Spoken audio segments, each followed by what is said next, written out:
We good? Yep. Good to go. All right. So we are back. This is Avengers summary for issue 677, 678, because we didn't do one last week. So we're going to catch up on the last two. I don't know. There's not a whole lot you missed. So basically, the first two issues were the group gathered and Voyager was revealed. The second issue was a lot of just catching up on who Voyager was before the Avengers mansion was eventually bombed at the end. And then that's where we pick up in 677. And we find out Voyager has taken all the Avengers to this auxiliary Avengers headquarters that she found out about. Right after the mansion explosion happened. So the bad guys kind of all think they vaporized the Avengers. It's bought the Avengers a little bit of time. And from there, the two teams end up splitting up into two different groups to address the two different threats that are emerging. One now in Rome and one in Peru, because these comets, it's the comets that get activated, right? By Grandmaster and who's ever he's playing this game against, right? Comets? We mean comets. You mean the little pyramids? Yeah, those pyramids weren't those the things that crashed down to Earth, or no? We still don't know what that is. I think I thought what crashed down to Earth was Voyager, because it was just one thing that crashed down within the first issue, right? See, I'm gonna have to go back and reread, because what I see these dudes, Grandmaster, and they don't really reveal the other dude. They give you a few hints as to who it is, but I'm not sure off the top of my head unless you are. What? I don't know who the other guy is. They haven't revealed who's with Grandmaster yet. But in issue 677, that's when he, unveils the five pyramids. There's a red one, there's an orange one, a yellow one, a blue one, a purple one. The blue. It seems like they activate the blue and the red one. And one's in each place. There's basically one in Rome and one in Peru. And I thought maybe those were just the comets that I keep trying to figure out what these comets that fell down were. And I thought it was just one comet. Okay, we'll have to go back and double check that for the next issue. But so anyway, these two triangles emerge and there's like this glowing shit going on with them.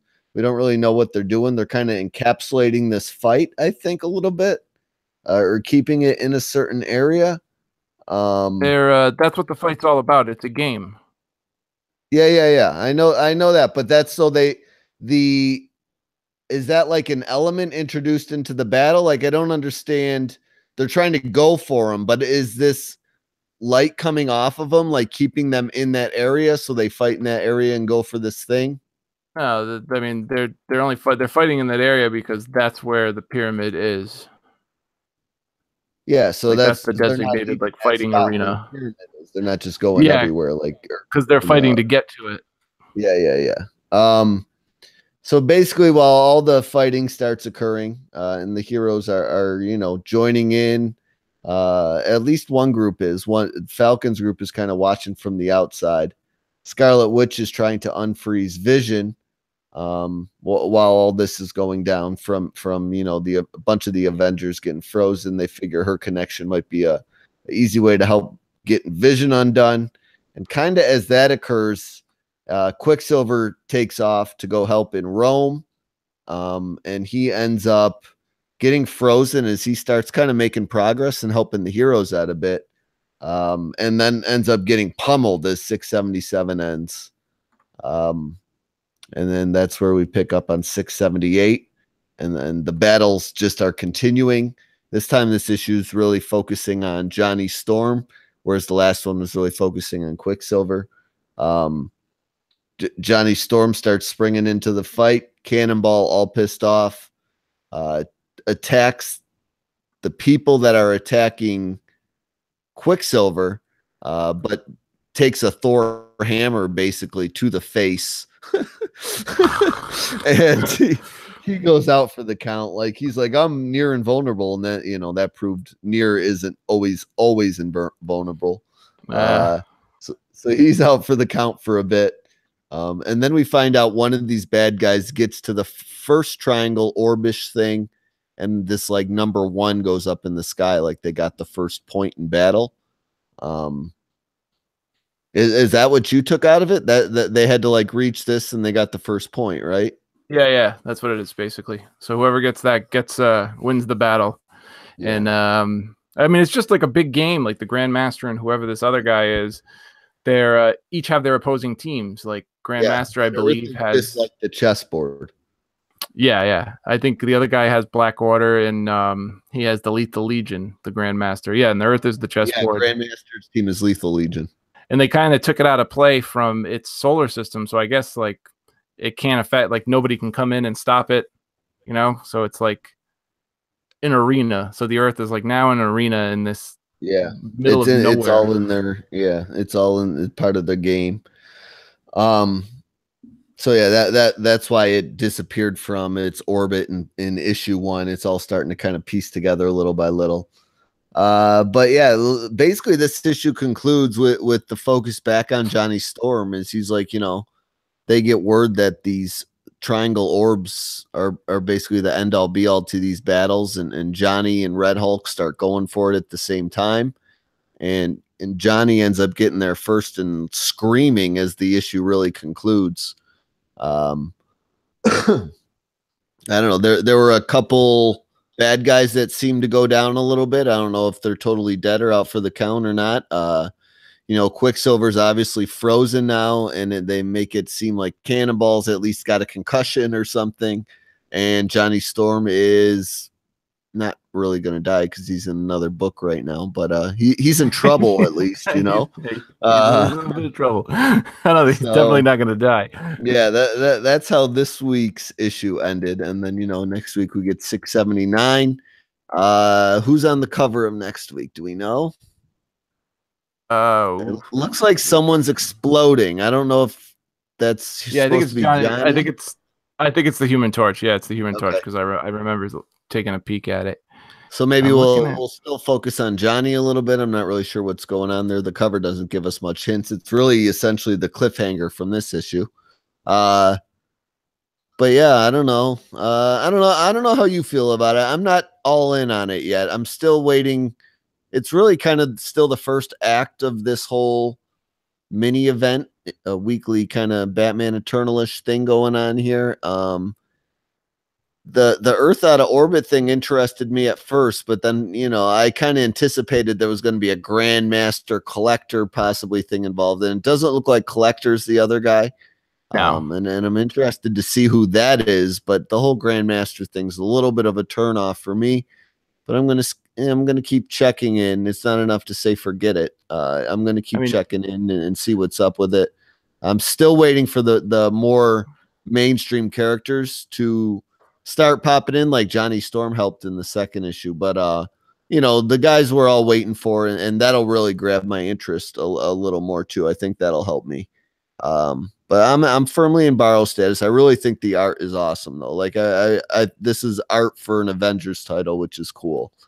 But yeah, it's also not, you know, it's well thought out. Like it's just coming out in a weekly format. So you're signing your name up for what you get as far as reveals go, because it's slowly doled out over the course of a month. You know what I'm saying? But what do you think? This is kind of funny because it's like Contest of Champions. You know what I mean? That's what it feels like to me. That's why I don't feel a lot of stakes for it, and my interest is because that's basically the Grandmaster's whole entire deal. Like when he had that,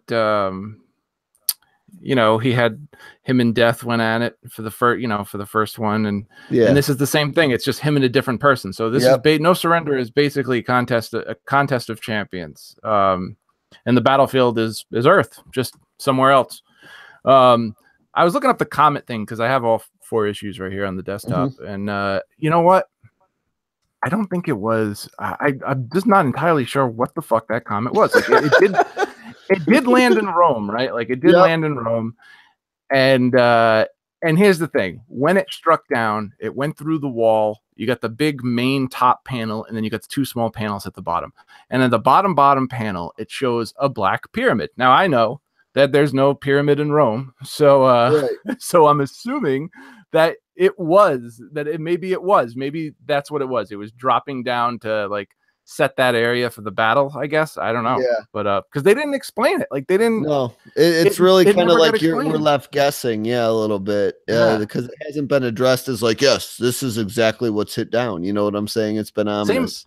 Same thing with them being frozen. Like they're Yep. I mean, the rules have been set up in a sense that we know that this is basically like a contest of champions, like two people fighting each other. The thing is just that like Grandmaster and this other person in question don't want those people on the quote unquote battlefield right now. So until they do, they're just off the game board, you know? The funny part is like they just froze just the weirdest people like Vision, Captain America, but you leave like demigods like Hercules and Mighty Thor and Wonder Man, like who's super powerful in himself, even though he's a pacifist. Yeah, it's just, he's pulling a Drax right now. I'm with you. I've been working on notes because I'm going in depth on this on another podcast, but like the more I like look into it and the more I like read these issues over and over again, like I do enjoy them. Like they are fun. That's one thing, that they are fun. The art is great, but I'm just not fully like taken with the story yet. You know what I mean? There are just certain things that my love for it will hinge on, like what's up with the frozen shit and like who's this other guy, and then did you get the impression that when Scarlet Witch started like kind of freeing Vision that fucked with Quicksilver, or like Quicksilver totally was a separate entity thing that happened because he was involving himself when he shouldn't have? It totally did. It was weird because we don't know how it works. There's no rules for it yet, but as soon as they unfroze Vision, Quicksilver got frozen. So I'm guessing like anytime someone gets unfrozen by, you know, whatever means, like someone else has to take their place. I don't know how the person is chosen, because like it could have been anybody. Like it could have been fucking Rogue or somebody, but instead it was fucking Quicksilver. But I mean, I don't know how that works, but it just seems that whoever gets unfrozen, someone has to take that place. But the weird thing is Vision froze again. When Quicksilver got transported back, I know, and nobody got unfroze. Yeah, it was almost like, well, you fucked with Vision, so we'll give you him for a second. We'll refreeze him, and we're taking someone on you for fucking with it, you know. But I don't know. That's just all I guess. And we don't know why. Like we don't know why it didn't stick. We don't know why anything. So I guess it's still a bunch of wait and see. Now, I mean, normally that would completely piss me off, but the fact that it's weekly. It doesn't bother me so much because I know I'm going to have to wait so long, right? Yeah, I mean the art, Pepe Larraz's art is fantastic. I've loved it. But I don't know. I still don't entirely like. I'm having fun with it, but I'm not fully on board yet, like you. Like I mean, like you are not fully on board. Yeah, yeah, I know. I'm waiting for like that issue where something just really grabs my attention to where the point is I'm at like. The point I'm at is like, oh wow, I can't wait for next issue. I just haven't got one like that yet. So no. Yeah, I don't know if anybody out there, you know, feels a little different about you know, this Avengers mini event, or I don't know what you really call it, the Avengers crossover that's combined into one title. Which is really kind of what it is, you know. Write into us, let us know. If we're missing something that's not connecting for us, that you're shouting at us about through the microphones, you know, let us know. We'll be happy to share those thoughts and discuss them. But yeah, we'll be back next week with thoughts on 679, where we give you guys a summary, tell you to buy, borrow, or forget. We're both in borrow camp firmly right now, I think, and until something really grabs our attention that's not Contest of Champions-esque. It just all feels kind of like reading a video game crossover type thing going on right now. And they did that after All New, All Different. Like Ewing wrote a Contest of Champions thing, out of continuity again, which is kind of why this surprises me a little bit. But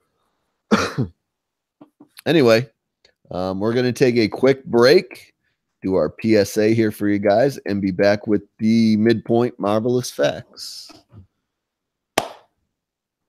All right, so we'll do these midpoint facts on this one, and then I'll send you a new invite for the last two. I like the Phoenix Resurrection conclusion, and then the Jean Grey issue kind of felt like, I don't know. You read the rest of the series, so I don't know if you felt different about that. I'm kind of vice versa on that. Like I liked the Jean issue, and then the Phoenix Resurrection. I was like, that'll be cool then.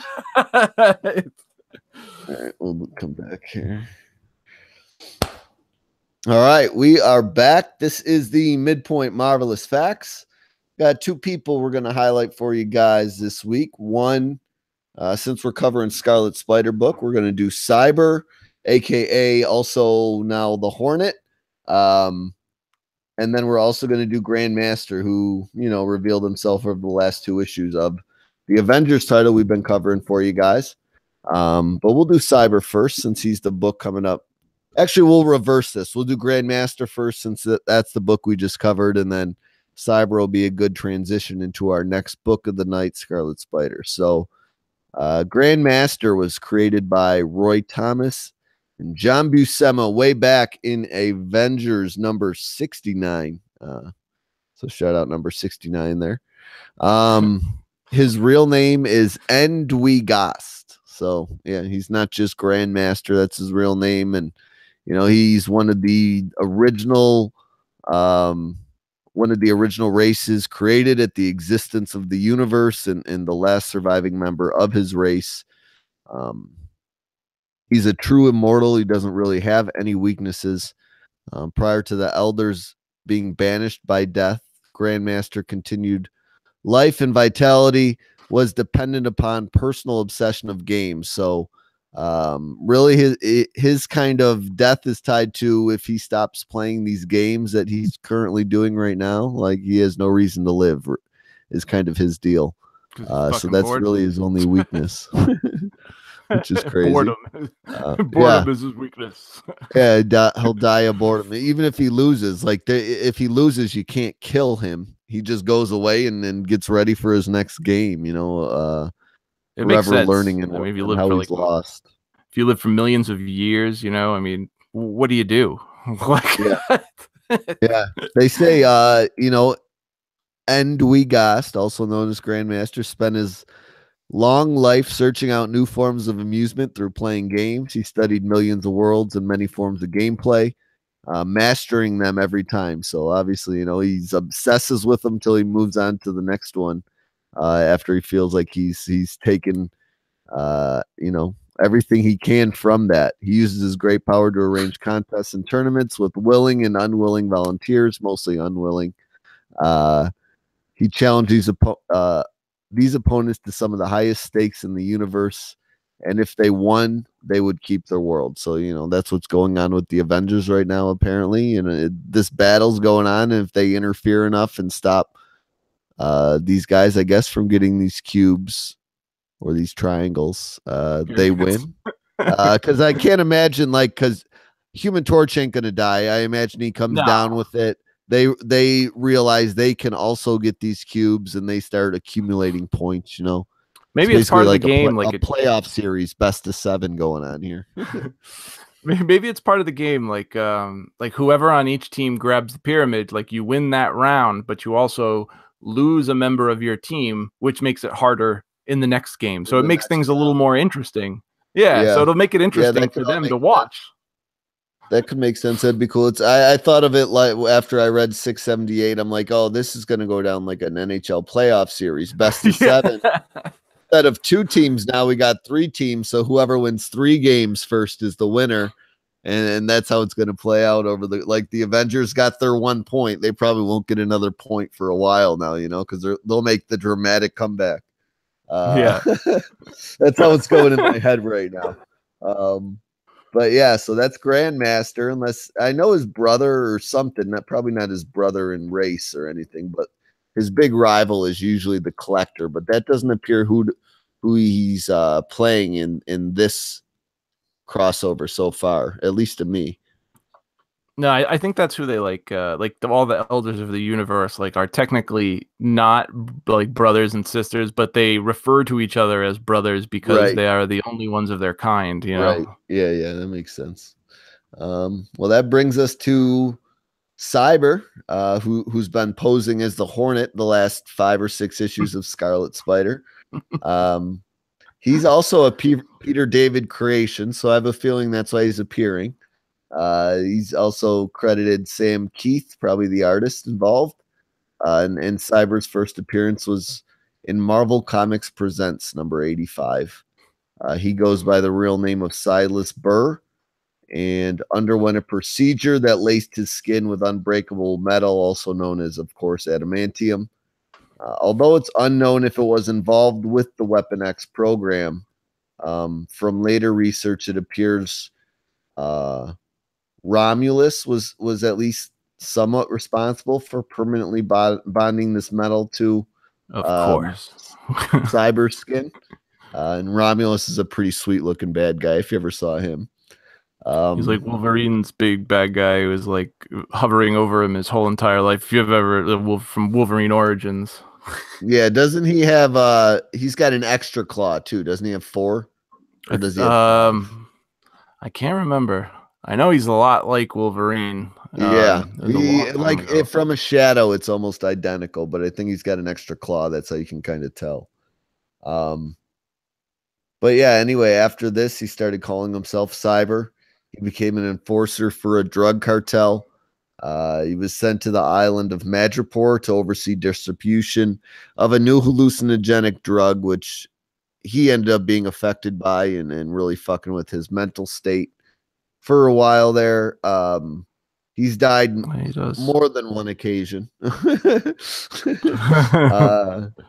He also at one point trained Wolverine's son Dakin. Yeah, a lot of the mutants do. He's got a healing factor, so that's a lot of the reason for his coming back. Although it's not as strong as Wolverine, like he's got a cybernetic eye because Wolverine responsible for really kind of chopping it out, but like Wolverine could grow it back. His isn't full extensive to the point if you cut an eye out, the whole eye grows back. Like he'll heal, but the eye won't replace itself. So that's why he's got the cybernetic eye. And then last quick note on him, before his most recent comeback as the Hornet, which we'll find out why. It's actually revealed this issue how he comes back. But Cyber is killed by Ojin, who claims that he was a formidable opponent. And then he tries to sell the adamantium that's encases his body to Dr. Abraham Cornelius after dissolving away the flesh surrounding it, submerging the corpse in an acid bath. And that all happened during Death of Wolverine. So peep that if you want to see how the last time he died. Well, the Wolverine villains have like similar stories as they all adamantium is involved in every one of them, like Sabretooth, Romulus, Cyber, like they all have adamantium, they all have some form of claws, they all have some form of healing factor. Like sometimes their claws are poisonous, like they all got to be just a touch different from Wolverine. Yeah, just a little bit different. Like Romulus, like I was looking up a picture of him because I forgot he has 2 claws. He's kind of like Dakin, but instead he has one claw that comes out of like where his thumb is. Kind of fucking weird. And he has that's why I thought he probably had 4 or 5 claws, because it was just a shadow kind of picture, and I'm just like, how many are claws? How many are fingers? Like, what's going on here? Oh man. Because I guess like who's more dangerous than Wolverine? They got to think of like more crazier versions of Wolverine in order to make it interesting. Because this guy's got telepathy and like all this other shit. His kind of true mutant powers, because he is a mutant. I looked up. I'm like, is this dude even really a mutant? Yeah, but he is a mutant. He's got a healing factor. He's got kind of some kind of like mental manipulative abilities, although it's not like to the levels of Professor X or Jean Grey or anything like that. And he's able to like track you through brain waves, like something. And at one point, his claws became like, he's got these mini like fingernail claws that can retract. They became coated in poison that helped like cure some heart defect he had, but also like poisoned him at the same time. So that was also one of the ways he ended up dying, like the first time he officially died. So yeah, this dude's died like at least 3 times by my count. I used to work. It says here he used to work for the Pinkerton National Detective Agency, which was a real thing. I mean, I don't know if it still is, but I know it used to be like a real thing. Like they were like a feared detective agency that people used to hire to like solve a murder that the cops couldn't or find people. So that's yeah, that sounds very old schoolish. I'm not sure they're still around anymore, but possibly. I just spout off the tip of my tongue. I'm really an idiot and I don't know much at all. So with all that being said, we're gonna send it off to the next section of books, and we're gonna discuss first Scarlet Spider, and then Trevitt's gonna discuss the Jean Grey conclusion and saga here. So we'll be right back. All right, Holy so shit. I'll send you a new invite here. They are still around. So they